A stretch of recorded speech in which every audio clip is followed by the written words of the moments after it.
I would like to announce our third panel of the day and call to the stage our panelists and our moderator, Sheikh Karima Al-Thani, who will introduce her panel. Good evening, everybody. Well, thank you for coming. We're here in the Design Biennale, and we're very, very proud to have this happen for the first time in Doha. Such amazing people, such amazing programs, and engagement that is happening across all the different events. Today, I have some amazing guests who are, a lot of them are friends that are working with us on different elements and have been working with us for years on different elements in the museum. The Enchanted vessel, Museums as a Showcase, is something that definitely we look at as designers and as museum people, is how do we create spaces that really engage the audience, but also look at the content and look at the different ways that you can engage with the content for various audiences. And we also look at the new challenges, but also all the old ways of thinking versus the new ways of thinking. So today we'll speak with our panelists about some of these ideas. Ben suggested something yesterday, so maybe I'll take notes, because I will be calling on at least three people randomly to ask questions at the end. So let's try this one. So today we have, next to me is Sumir Bhental, is the director of AMO, right? The think tank for OMA, with a background in architecture and design. Sumir has been working with Qatar Museums for a very long time on different projects, whether that is research or the new auto museum that will be opening soon, or our Making Doha exhibition, and various other forms. So it's always very interesting, your process, when I see it, and I see how we engage together to make an exhibition. We also have Manoiela, is a cultural heritage and museum consultant, former executive director for the Venice Biennale, and current executive director of the Pritzker Prize Awards. And I met Manoiela actually last year in Doha and then in Shanghai, and I was fascinated by the idea of looking at engagement with visitors on something that is not contained in space. It's actually in an open area, and someone who worked on that for such a long time must have an interesting view to discuss with us. We have Ben, is an acclaimed Dutch architect and founder of UN Studio. His work is known for pushing the boundaries in architectural design. And he also is working with us on the Dadu Children's Museum. And you have amazing views, like we saw in the Venice presentation, on how to go about designing space for the correct audience, for the correct culture and atmosphere. So I think I'll start with you. So I think something that always crosses my mind is the idea of looking at the audience before we design. And I think that's something that you do very well. So I'd like you to speak a little bit more about that. Yeah, I think that of course, the audience or the public or the user, as we call it in our profession, is the key of what you design. I mean, architecture, I sometimes joke and I say architecture is only background. The people are hopefully enjoying the place where you come to, and that they come back to your place, because I think that's the most important, that you can engage the public so intensely that you make sure that they stay in the space where they're fascinated to see maybe an object, or that they come maybe in a place where they can learn, like in the Children's Museum, what we now design here. It's not only a museum for the children, but it is also a museum for the parents. And it's connected to the history of the location and how families here played in former times on the little squares, and where several families took care of the kids. And these fascinations of, call it almost anthropological, social aspects of the life we all have in our own cultures is fascinating me always enormously. And that's more you could call it the more social, psychological, the softer maybe side of the way how you can look at the principles of how people live. But there is also the hardest, I like to look at data too, like if we, for instance, we were also involved in all the metro stations here in Doha. And then often I'd like to know where and how people come from. Are they students, or are they people who work where, or are there people who live there? And how can you make a train station so lively that you feel safe in a place, or that you don't make so many columns in a space so that you feel that you're obstructed and you cannot walk in the right direction? So, you know, the aspect of the way how we move, how we behave, that aspect is almost a science on itself before you do architecture, and that's my fascination. Thank you. Yesterday when we were talking, something Ben actually said, but I always see it with you, Samir, is this idea of whenever we go into a design project, whether it's for the museums or different aspects, there's a sense of questioning, but we also have to play so many different roles. And I feel like a lot of your projects with us, you have to play those many roles all the time. Can you talk about that a little bit? Yeah, I think... Maybe to start with, I think there's certainly an aspect of design in what we do, and in a way, design is always trying to, let's say, finding the right form of communication in that sense. And I think what we are particularly kind of interested in is whatever kind of subject it is, to actually be thinking about what the content of the exhibition is in that sense. And therefore, I think more than designing, we're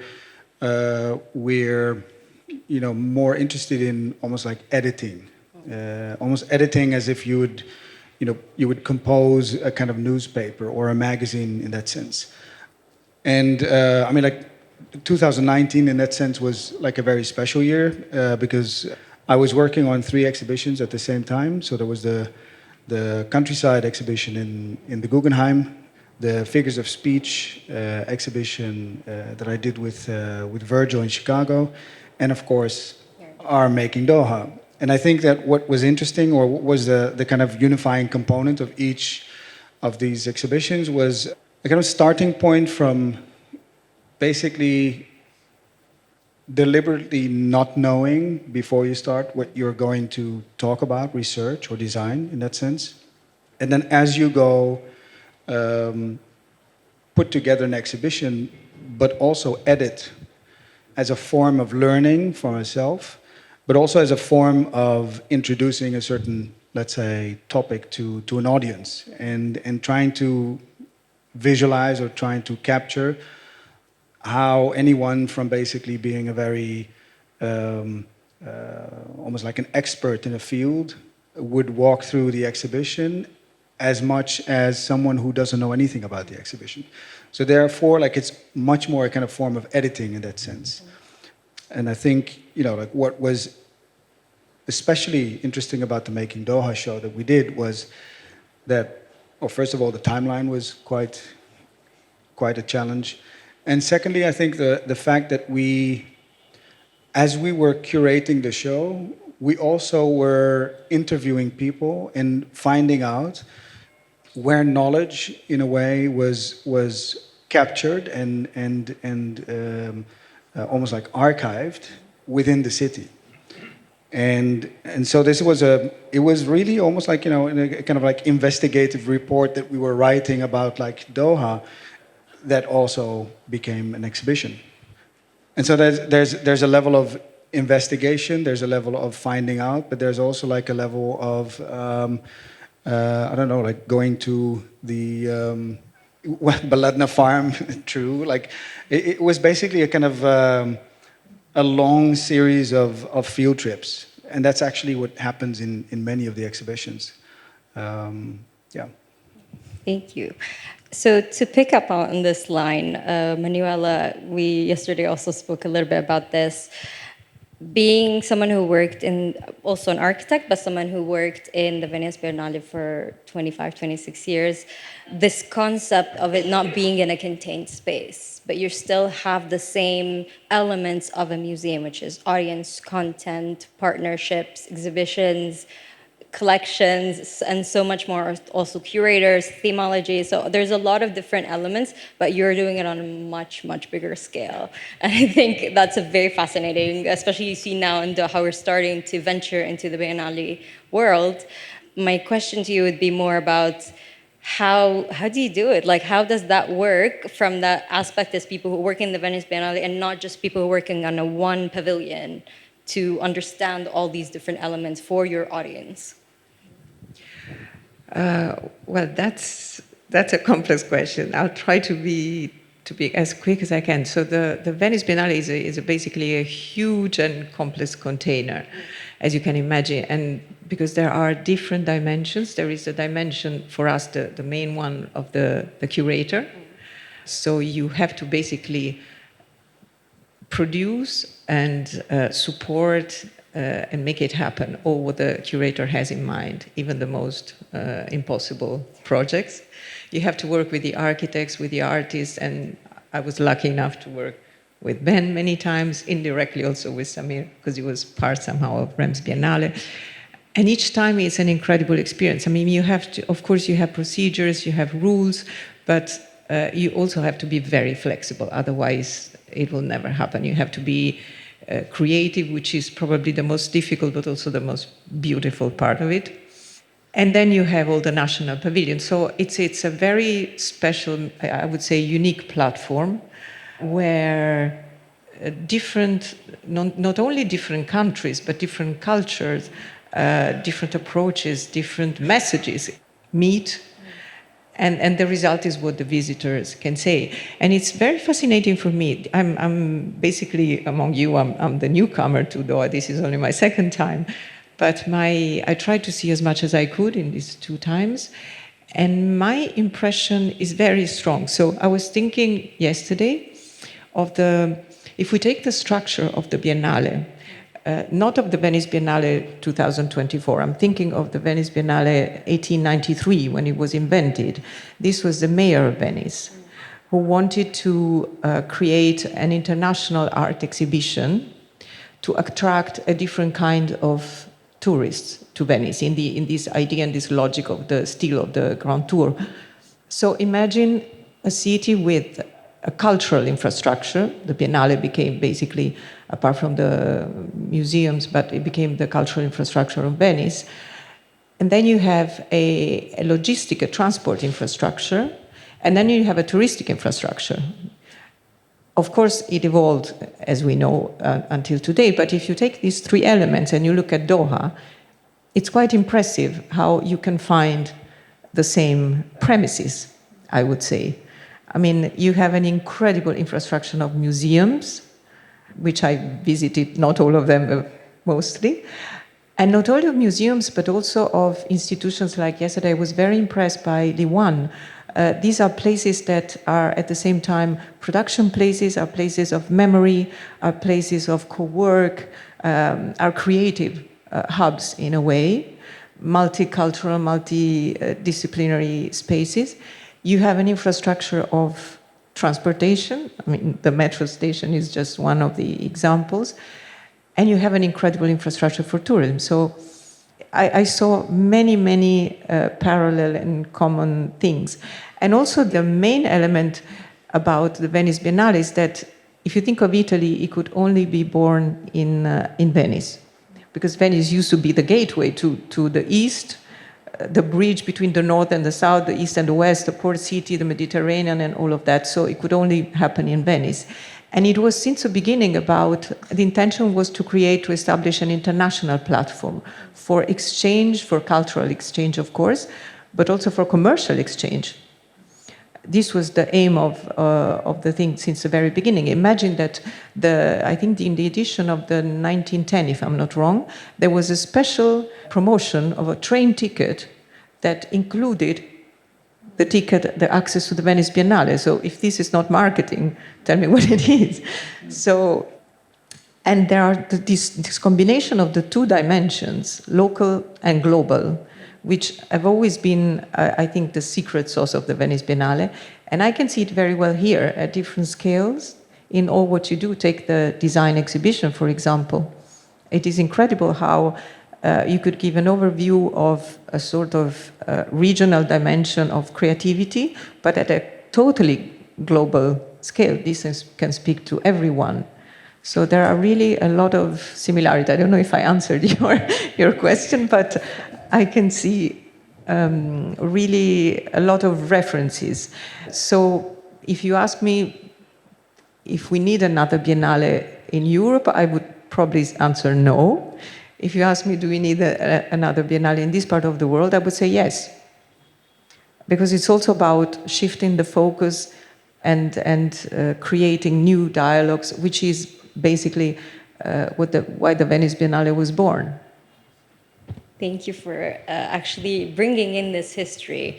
And I know all of you would have come here expecting from three architects to be talking about architecture, but this is the real conversations that happen behind closed doors most of the time on what the intention is, why are we designing this, why do we have this museum, who are the audiences, what is the content, and really engaging with the culture, like you were saying, like with Ben, like if you hadn't been able to engage with the Dadu team and people here who are actually stating the purpose and intention of why we are creating these elements, the design wouldn't be focused and the design wouldn't be actually applicable to the area that you're designing. And the same thing, this is why research is such an important part of what we create. You definitely see it very quickly when there's over-design and under-content, or the other way around, where there's over-content and under-design. So I'm going to venture into our more...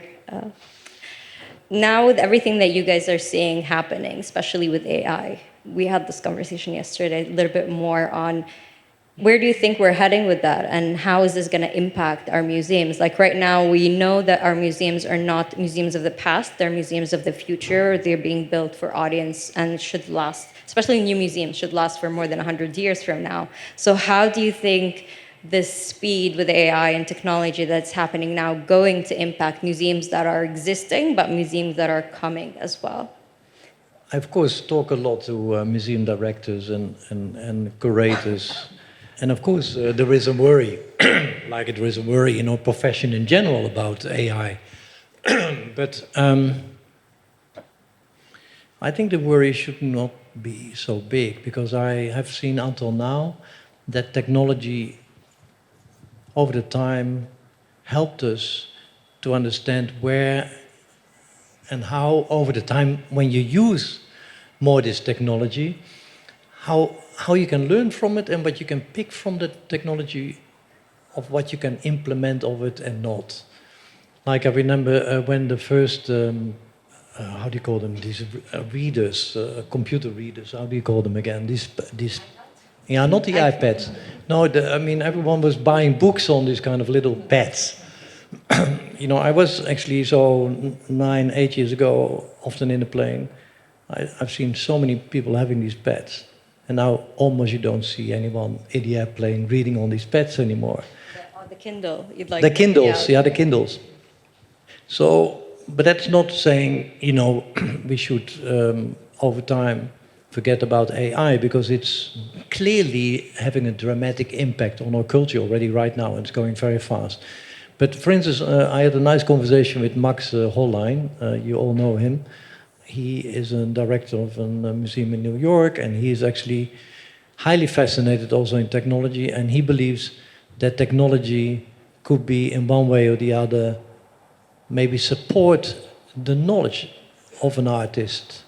You are going to see maybe in a museum at home more than when you are in the museum. So what are the things you can learn from a painting when you're at home? Maybe you can see the image of the back of the painting, or maybe you can see all kinds of x-rays from a painting. And maybe there are ways of giving an introduction towards art, what stimulates you in order to go to the museum. So, I mean, there are many ways I think that technology can support the way how we can enhance physical experiences. But of course, I see the opportunities in AI myself. I'm using it. I'm actually quite enthusiastic about it, because I'm not using the image making of AI. in our design world, but I've learned that the systematic thinking of sustainability, how to improve the knowledge you can get of AI, and you have to correct it and edit it, because that's what I liked of what we discussed before. If you know how to edit it, then you can implement in the right manner what you can use of technology. Yeah, no, I think like with many technological inventions, of course, like there's always first a response of fear, like, you know, how this will disrupt our lives, our society, etc. And I think whether it was like the first camera or film or even the internet, you know, like I think there was a time when everyone was 100% sure that the internet would make a lot of people jobless, like real estate brokers, for example. I think we have actually more real estate brokers than ever. You know, and the same thing goes for publishing. Everyone was saying, like, you know, it will kill publishing. And actually, I think we have a lot of magazines. We just have more forms of media. And I think the same thing will, in a way, happen with AI, except, and that maybe is the biggest kind of point, is that for the first time, this innovation has, in a way, kind of human capabilities. And the fact that it could think or dream, as the AI developers would call it, is actually something more frightening, because we are giving a kind of like human condition or like human characteristics to something that is not human. And we don't know what the outcome is. However, I think beyond fear, there will always be a level of simply a shift, you know. I mean, the internet maybe even started out just as a search engine, but now it actually connects a lot of things and networks, and therefore makes a lot of things possible that were not possible.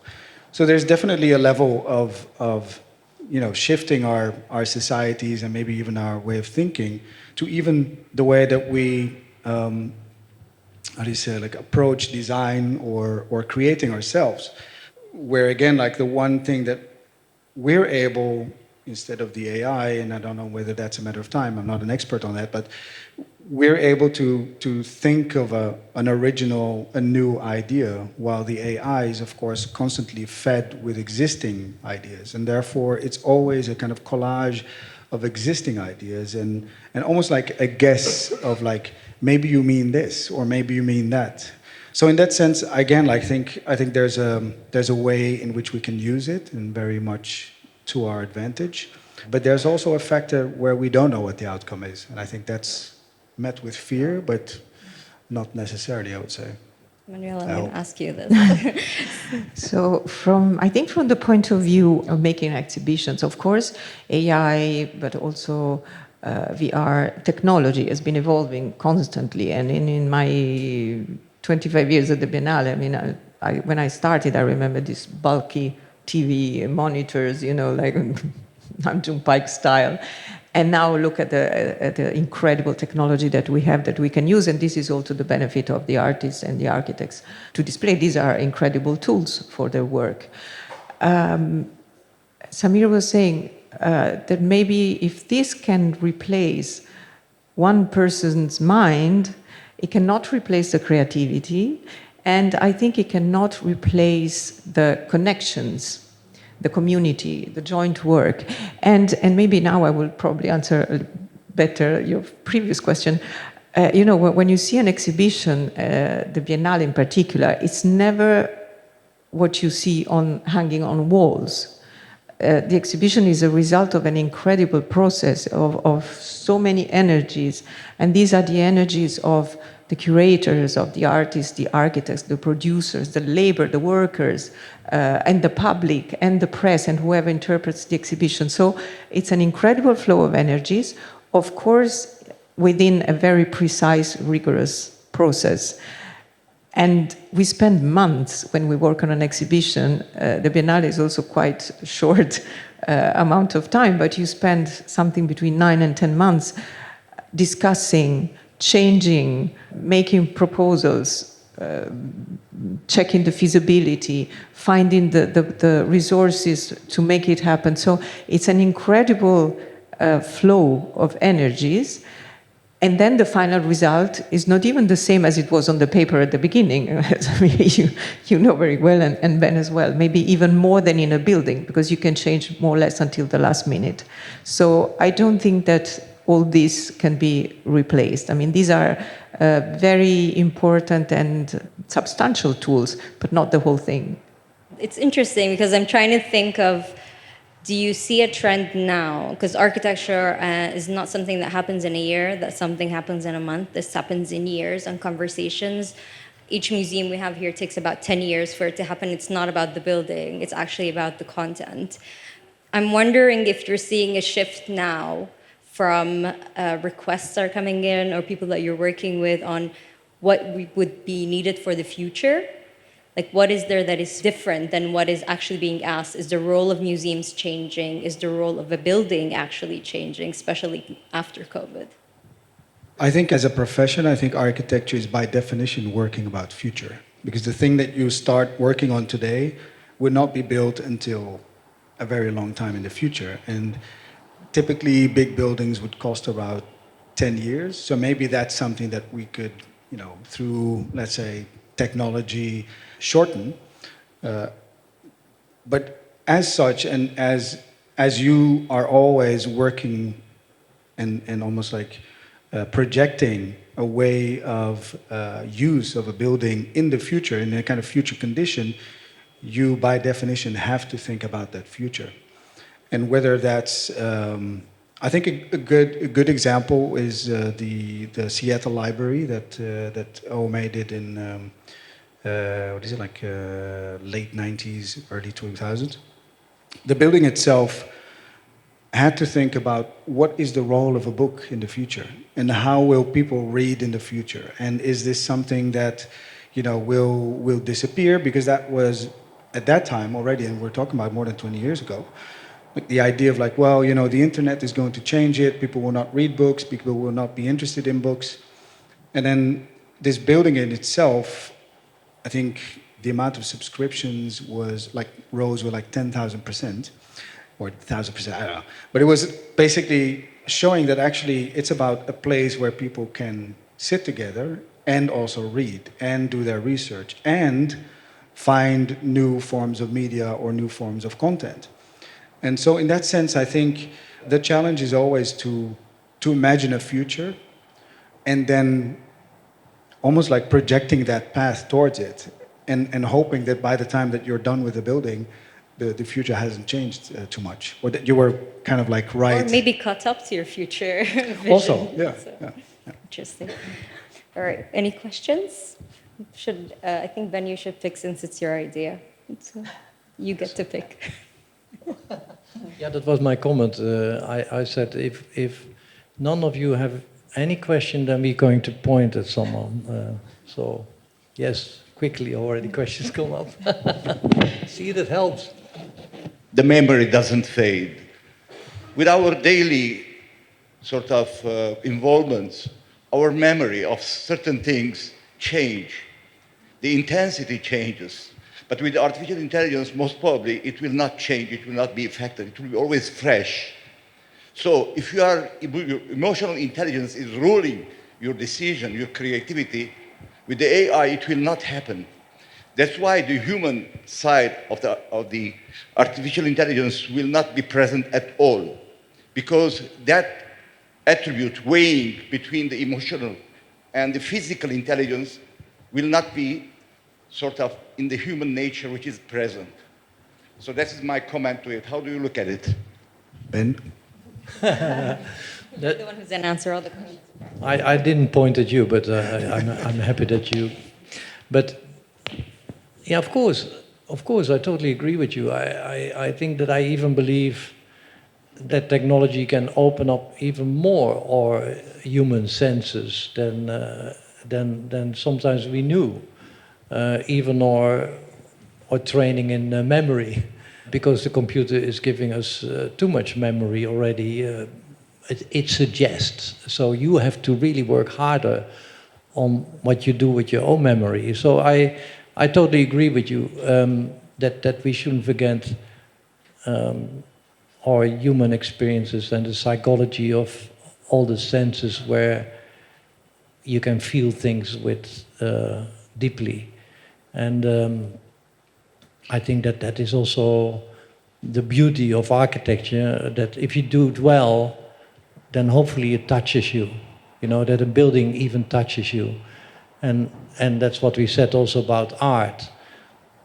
And it's difficult because sometimes they argue that music is closer to your bones than architecture or design. But look at what music can do, if you like music, can do to your emotional experiences. And if the music is AI, maybe, but it's not my experience, but AI can take away. So I totally agree. Hi, so my question is, it was mentioned that museums have been designed for the next 100 years or so. How do you find the museums being or having to be readapted for circumstances, whether it's in technology, community, or even political circumstances? Well, we see that today actually in a lot of the projects. It's not necessary, especially older museums are now looking at architects to come in and have that thought process of what is the next 100 years look like for them? What does that need to look like? What are the collections that they have? How are they displaying them? For a very long time, museums had that role of, I'm just going to show you in a didactic manner. There's the object, there's the information, and there is sometimes even the connection with the next object. But that now is not the experience of the visitor. They need more than this, a lot more than this. And that's a lot of what is happening. Like you can talk about Russia and Tretyakov. Maybe challenge the idea that as architects, we're thinking about designing for the next 100 years. I think we're, in a way, trying to define a certain future, but I think the further we look, the less accurate we become. And in that sense, I don't think that we have the ability to actually project that far.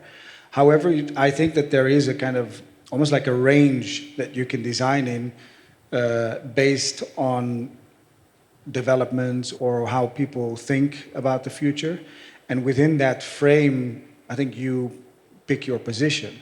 But in order to say that, almost like as a sharpshooter, we're able to kind of like identify exactly what it is, I don't think that's the case. And I think even with the Tretyakov project that you mentioned, I think there was such an incredible amount of art, and there was simply no way to show it or to display it, and there was no money to, let's say, renovate the museum. So then you think of something that actually is maybe a redefinition of what the exhibition should be or what a museum show should be. And in that sense, I think, this framework in a way, or this frame that you project, is on the one hand based on what you think the building will do, but on the other hand also part of how you think that an exhibition or content is displayed. And I think that there's always a lack of imprecision in what we do, which I think is also interesting because that's what makes every museum different. I completely agree. I think also the imprecision is probably the best aspect of it, because a museum, from my point of view, should be something very dynamic. I mean, the building, of course, stay, or sometimes it can be reused or readapted. I mean, nothing should stay forever the way it is, and especially the display. It should be, the museum is ultimately also a tool for the visitors, so the experience should be different every time. And if there is something that makes a difference between human beings and artificial intelligence, is exactly this capacity to interpret, to make associations, connections, to like or not like, to go back twice or 100 times to see a work of art or an architecture that we love and have different reactions each time. So, and this is then the educational dimension of the whole thing. So it's not only about giving a fixed message about art or architecture or whatever the content of the museum is. I think it's also about stimulating and helping people to give interpretations, but also to think out of the box. There are not fixed rules. There shouldn't be fixed rules. Yeah, otherwise it'd be a cookie cutter museums if you do have these fixed rules. Yeah, and flexibility. I think that, of course, I mean, if you look at the history of museums, like you talked about the history of the Biennale, a beautiful story, actually. We can learn from that story. But I think maybe it could be also connected to the future of museums, like what were the museums, you know, what kind of museums did we have before? And we all know that they were the salons. You know, there were the art collectors coming and that liveliness of the salon. And some people say, well, can we not bring that back to the museum? And like when you go to the fair, you know, what kind of liveliness of the fair could maybe be part of this liveliness of culture? Because maybe culture should not be so much placed in the high-end cultural sector alone. But you can say, yeah, art dealers are also in the high-end. But how could you bring in, you know, every aspect of a culture into the museum is a good question. And I like it to think of how we could change these aspects in a more flexible way than maybe as what is done over the years, last years. For instance, there's this beautiful story, I don't know if everyone knows that, of Sandberg. He was the museum director of the Stedelijk Museum in Amsterdam. And in the 60s, when the art group Cobra came up, with Karel Appel and some other, Aldo van Eyck was even also involved. They didn't like the bricks of the museum. There were everywhere bricks, and it was not, you know, it was not showing off the future of the museum. And Sandberg asked the board if he could modernize the museum, and the board said no, we cannot do it. And then he called all the artists of the Cobra group, and he said, guys, come on. Tonight, you bring some white paint, and we're going to paint the whole museum interior white in one night. And they did. Quite radical. So I mean, not that I'm proposing to do that within every museum, but you know what I mean, a kind of space for experimentation and give that flexibility, I think, is somehow to be allowed in a way in a museum. And I think that is, maybe connected to your question. If I can add something, I had, which is also what I think is essential for museum is surprise. I mean, you always go to a museum thinking more or less you have a preconceived idea of what you're going to see, museum of cars or whatever. And today I went to see the sport museum, and I must confess that I'm not at all into sport. I'm not interested. And I spent 2 hours in there. I couldn't believe it. It was so fascinating, the way the story was told, the way it was displayed. I must admit that I knew, I don't know, 4 or 5 names out of all the vitrines with all the champions and all the super famous sport people. I didn't know almost any of them. Nevertheless, it was so fascinating and seductive and catchy, the whole story. And I learned a lot. I learned about sport a little bit, finally. I learned about sport in the world. I learned about Qatar, because it was also part of the history of the country and of Doha. So it was super fascinating. This was an incredible surprise. And I think this is one of the main factors when you, in an exhibition or in a museum, or maybe even in a building, you can create a surprise, a sort of unexpected reaction. That's probably the added value to the whole thing.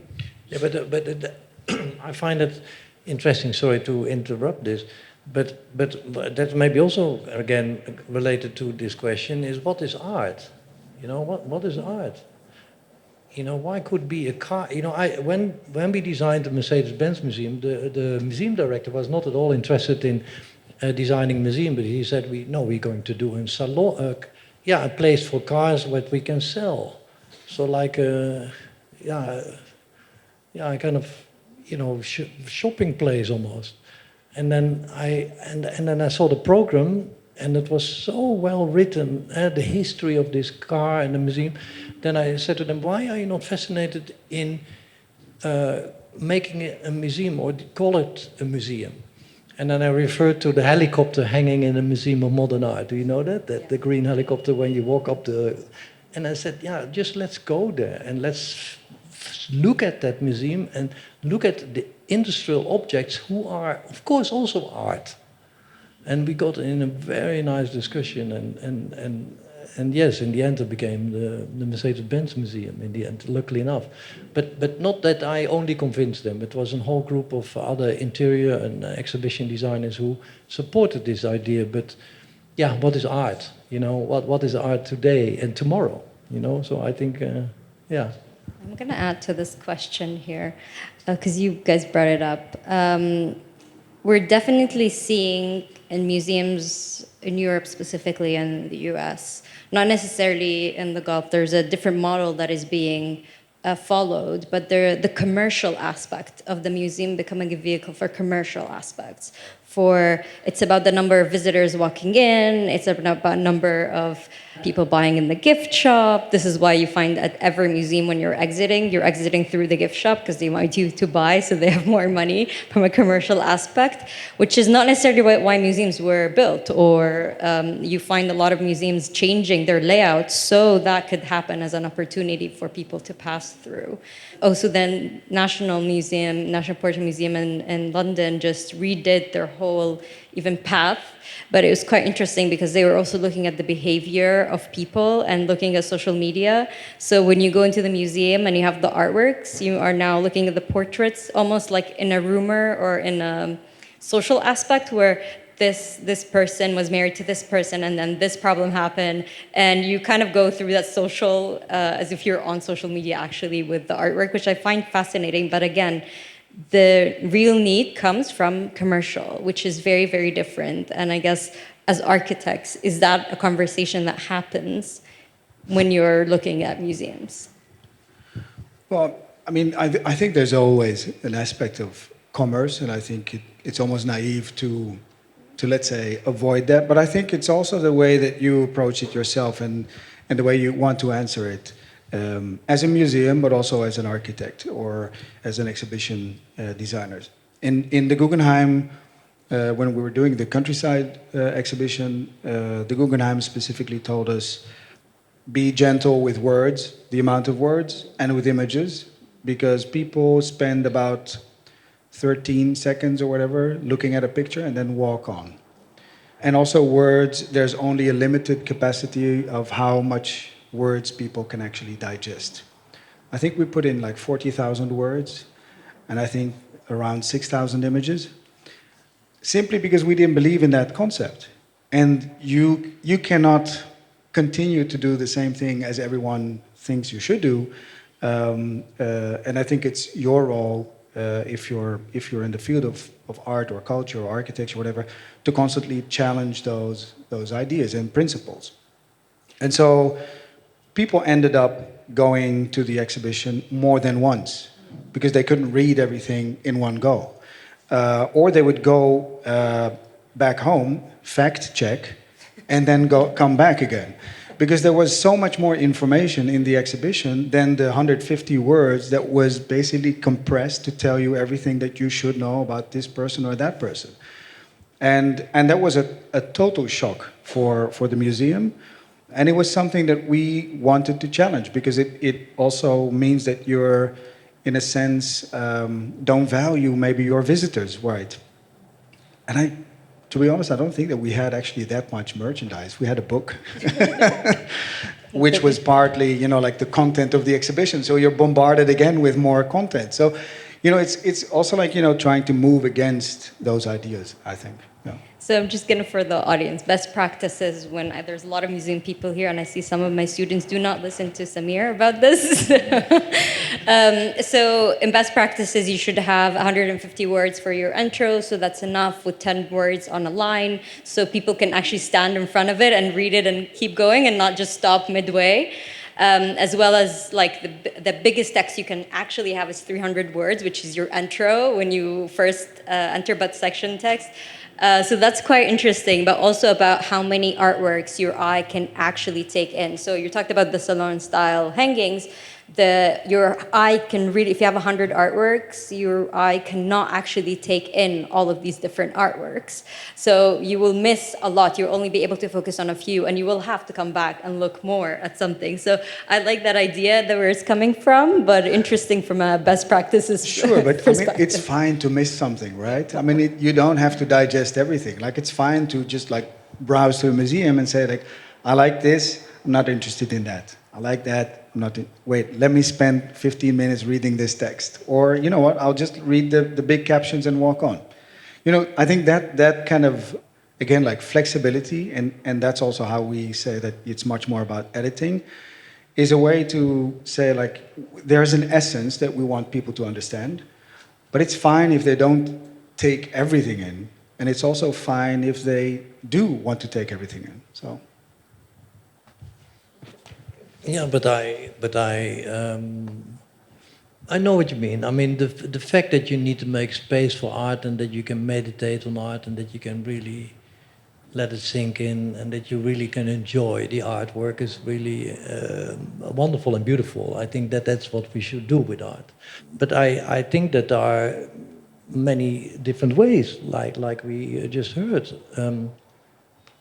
of the rethinking of what you could do in order to keep maybe people longer in the museum or that they come back. Why it would be good that they come back, and maybe that's the commercial aspect again. But on the other hand, if people are really fascinated in angling the artwork from one side with one story, but they didn't know the other story or the other angle of how to look at the artwork, then there are 88 ways of approaching an artwork, I would say. And I did that once. I designed once an exhibition in a museum we did with 88 ways of how you could look at the collection. And people came really back because they wanted to know the other stories. And they didn't come back 88 times, but what is a pity, but they came at least 2 or 3 times back. And that is what, yeah. And, you know, your question about the commercial, of course, the pressure is on the museums there to make sure that, that you perform. It's a difficult question for architects, because how do you do that? But luckily enough, the good museums are thinking about, and you do that really well here, also in Doha, thinking about communities. So the more you can bring in the community, the more you can work with the local and global aspects of the museum, the more you can get people back, is my opinion. Any more questions? Oh, wow. Okay, so you guys have a lot to answer for. Hi. So you are defining the experience of every visitor in a unique way. Like, if I'm visiting the Qatar National Museum, I have one experience different than anybody else. And you define that you design this experience in 88 forms, so the visitors can have their own experience every time that they actually visit the experience. But how, as an architect, you analyze the different ways and the different perspectives of a museum if not all the visitors are equally educated to see the art and to see the pieces. Like, that is one of the things. Like, I think many people visit the museums around the world because they are in the checklist of places that you have to like attend, and not actually to appreciate what is over there. So in New York, you can see the Met full of tourists, but they are like, and it's very frustrating seeing the people with the iPhone taking pictures one by one, or the cameras one by one, and not actually appreciate what Monet or any of the artists have over there. So how actually create the spaces where the people actually can understand and actually be able to learn something from the museums more than just checklists that I saw, the Mona Lisa, or I have this one in my phone, and create the experience that actually teach something to the visitor, and in many cases, and a visitor that doesn't know what oil painting means or how that is actually working on the paint or anything like that. I'm not sure whether you can actually, design something for everyone. Again, I think, and your starting point, whenever we do a show, is not how do we avoid people taking pictures from everything, like whatever. People will do it, and that's a certain behavior, and you have to deal with it right now. I think what you should do is actually make an exhibition or put the content on that, and this is what I mentioned also, like in my first response, is that could be equally interesting for someone who almost just wants to read the headlines, as interesting for the person who wants to read every text, wants to know the history of the artist, wants to know everything. And to capture those and to really make it interesting for both, that maybe at some moment that person would lower the phone and start reading, I think that's the real challenge. But not to really try to, challenge that behavior. It starts with the content itself. It starts with what story you want to say. And then, either behavior changes or not. I'm not sure whether we have that ability to do that. Actually, I'm not even sure we should. Yeah, exactly. That's what I think. Yeah. So it's true that it's not pleasant when you have to wait for half an hour to be able to see one painting. But it's also true that this is very, very specific to each of us, the way we look at art or whatever the content of a museum or an exhibition is.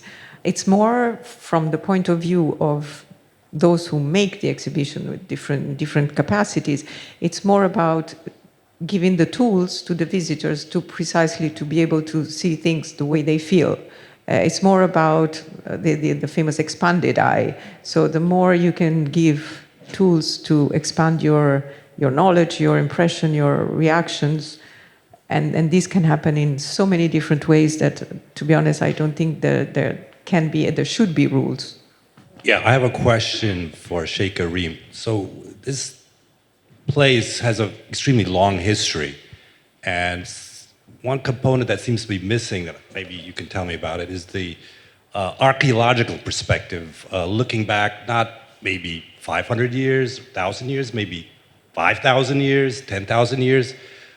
We know that human civilization was very sophisticated in the 20,000 years ago, and I'm wondering what the Qatar Museums is doing about the museumship and the interpretation of archaeological sites in this geography, because it seems like this is a very rich history, and we know in recent both popular culture and in academic culture. In my academic culture, we have a book called The Dawn of Everything by these two anthropologists, Wengrow and Graeber, talking about how very old civilizations were even more sophisticated than we are, or looking at people like Harari's Sapiens book. So I'm wondering what the strategy is behind these sites that you can't move around, so you need to maybe create a museum around that. And I'm from a place in Turkey where we have recently discovered this place called Göbekli Tepe 12,000 years ago, and we're building museums around that. And our architect friends, I wonder what you think about that, when you can't actually, you have this place and you have to kind of work around that. I think this is a kind of new dimension to the idea of museums. So that's my question. You're actually sitting next to a lot of people from the National Museum. But to answer this question is very interesting because there's a lot, what you see in the museum, especially at the National Museum, is to us we need to create that first expanded knowledge of understanding of where we come from, what we actually discovered in our archaeological missions. There's different people interpreting what actually happened or what has been happening. There's so much knowledge. We are actually as Qatar Museums, we also hold the heritage and the documentation element of the heritage and preservation. So not everything we are working on is actually in the museums. There's a lot of it that is still archaeological sites that we're working on naming, finding, excavating, doing the research, and this will take years. This is not something that can be done in a flip of a switch. And you can see things like Zubara when you go, which is a UNESCO site. The building itself is a UNESCO site, but has one of the biggest cities that is there. A part of that is explained in the National Museum, but in reality, it's a much, much bigger scale project that you can find information on. Now there's a promenade that you can actually go, because again, this is a protected area. We have some of the most preserved buildings actually because of the sand going on top of them and covering them for centuries. And now we're actually excavating some of these, but also trying to be very careful when it comes to protection of a lot of these structures. Again, we're nomadic people, so not everything was found as, like you're talking about in Turkey or other places where you see these big buildings that stand the test of time. That was not something that we were ever worried about here. So you don't see a lot of these things. You see foundations. Even there's projects with UCL where they did mapping, thermal mapping of the Corniche area where all the old buildings were, and what you see are foundations for how buildings used to look like, where now you see all the new buildings that are there from the 80s onwards. But before that time, all of these areas were people's homes. That's where they lived. There has been a shift in the way that we're looking at it, and now we're really trying to take our time to make sure that our research and that everything that we are finding and documenting is exactly how it is. I'm just going to say a small story and then we can finish this. One of the areas we were working on in the north and wanted to renovate, and it's a village, a small village, but we wanted to actually create an ecolodge there, and it was a project and it's ready and everything is ready for it. And the thing that happened and stopped it actually was, one was the Ministry of Environment, two was that people came, the different tribes came in and said, one comes says, this is our family's land and our family's home, and another tribe comes and says the same thing. And that led to a discovery where actually, even if there was a structure, different families and different tribes and different times can come and live in it, and all you would have to do is remove the ceiling, which is the most flexible part of the building, but that means that someone else can come and live there. And we see the layers of the years in these buildings in detail, especially in decorative details. But now there's always that question, again, we can't just make an assumption. We actually need to do our research, and if there's nothing written, like there's a lot of things in the British archives, but again, who interpreted that and what knowledge is actually available, and how can we document the actual knowledge and information that has been passed down. But I'd like to thank all of our speakers today and everybody here. Interesting conversation on the future of museums. Thank you. Thank you.